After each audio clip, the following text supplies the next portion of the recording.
बिस्मिल्लाहिर्रहमानिर्रहीम। मेरा नाम दानियाल हसन है और मैं आपसे अपना इतालिया के पेज के ज़रिए मुखातिब हूँ। आज हमारा टॉपिक अमनेस्टी स्कीम के हवाले से है।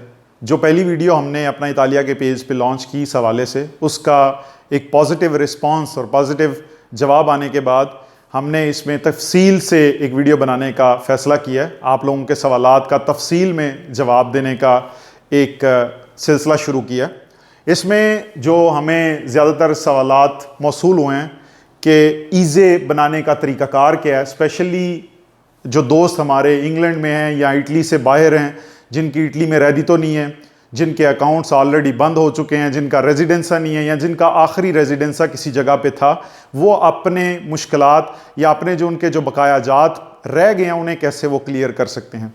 सो इसमें आज ईज़े बनाने के लिए कौन से आपको कागजात दरकार हैं अगर आप इटली में हैं या इटली से बाहर हैं। दूसरा इसमें कि जो गवर्नमेंट ने इसमें तोसी की है, जो नई तारीख जो नए इसका दिन से आए हैं उसके हवाले से कि आप कब तक ये दुमानदा दोबारा कर सकते हैं और इसका तरीक़ाकार क्या होगा, कौन से ऐसे ज़रिए हैं जिससे आप ये दुमानदा कर सकते हैं। सबसे पहले तो ईज़े बनाने के लिए जो कागजात नॉर्मली हम लोग अपनी पेज पे भी शेयर करते रहते हैं, अपना इतालिया के पेज में आपको ये लिंक भी मिल जाएगा कि ईज़े आप कैसे बना सकते हैं।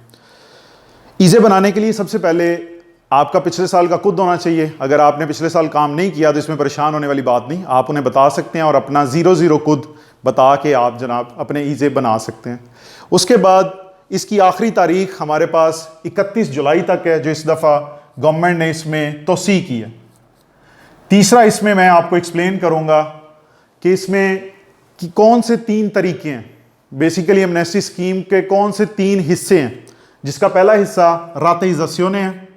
रातेइज़ाज़ियोने बेसिकली पूरा साल आप करवा सकते हैं, इसका इस अमनेस्टी स्कीम से एज सच कोई वास्ता नहीं। दूसरा इसमें जो इस वक्त मेन हमारे जो दोस्त जिनकी कंपनियां हैं, जिन दोस्तों ने मिल के कंपनियां बना रखी हैं, जिसमें SNHE है, SAS है, SRL है, SRLS है, ठीक है, उनके हवाले से एक रोटामासियोने ter एग्जिस्ट करता है। रोटामासियोने ter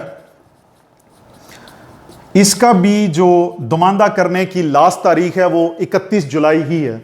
इसमें बेसिकली वो दोस्त आ जाते हैं जिनके ईज़े बने ही नहीं या बन सकते हैं या फिर वो 20,000 यूरो से ज़्यादा हैं।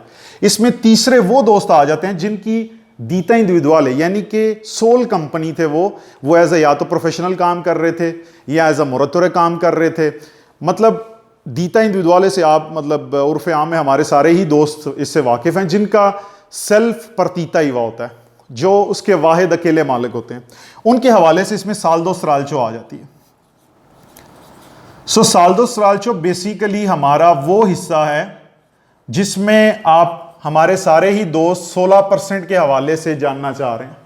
सो इसमें अभी मैं आपको जो आखिरी 2 हिस्से हैं इनके बारे में थोड़ा सा आगाह करूंगा कि इनके किस तरह के टैक्सेस आप माफ़ करवा सकते हैं।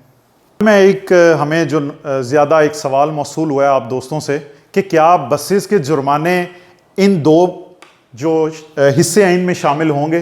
बिल्कुल भी नहीं, क्योंकि वो एक प्राइवेट एंटिटी है, उसके हवाले से इनमें आप बिल्कुल भी कोई भी रिलैक्सेशन नहीं ले सकते। सो वो इस फर्स्ट सेक्शन में ही, ये पहले हिस्से में ही आएंगे, यानी कि रातेइज़ाज़ियोने बसों के जुर्माने, जो स्पेशली जो हमारे दोस्त बसों में बगैर टिकट के सफ़र करते रहे और उन्हें उस हवाले से जो जुर्माने हुए हैं वो इस स्कीम में इससे कोई फ़ायदा नहीं उठा पाएंगे। अब मैं रोटामासियोने ter के हवाले से बताता चलूँ। जैसे मैंने पहले जिक्र किया कि जो हमारे दोस्त जिनकी अपनी कंपनियां हैं, जिन्होंने मिल के कंपनी बनाई है, सोसाइटी कॉरपोरेशन टाइप, वो इसमें शामिल होते हैं और इसमें रिलैक्सेशन या इसमें कोई माफ़ी नहीं है सिवाय इसके मोरा इंटरेस्ट दी मोरा संसियोने या स्पेज़े अमनिस्ट्राटिवे, यानी कि जो आपकी असल रकम थी, जो आपके असल बकाया जात थे, जो आपके असल टैक्स थे, वो ही आप 18/1 में आपको अदा करना होंगे। इसमें कोई माफ़ी, कोई 16% वाली गुंजाइश नहीं है। साल्दो स्ट्राल्चो बेसिकली उन तमाम दोस्तों के लिए जिनकी अकेले वाहिद कंपनी थी। वाहिद कंपनी से मुराद हरगिज़ ये नहीं है कि वो अकेले उसमें काम कर रहे थे, उनके डिपेंडेंट्स भी हो सकते हैं, उनके आगे उनके वर्कर्स भी आ सकते हैं, लेकिन उनकी पोजीशन है इम्स, यानी कि इम्स के हवाले से जो भी उनके मामलात थे वो आ जाएंगे, या फिर जो उन्होंने टैक्स डिक्लेरेशन साल के एंड पे जो हम लोग मुदल उन्हीं को बनाते हैं उसमें जो डिफरेंस था, जो उन्होंने टैक्स अदा करना था और वो नहीं किया, ये चीज़ें उसमें आएंगी और वो 16% के ज़ुमरे में उसे शामिल किया जाएगा।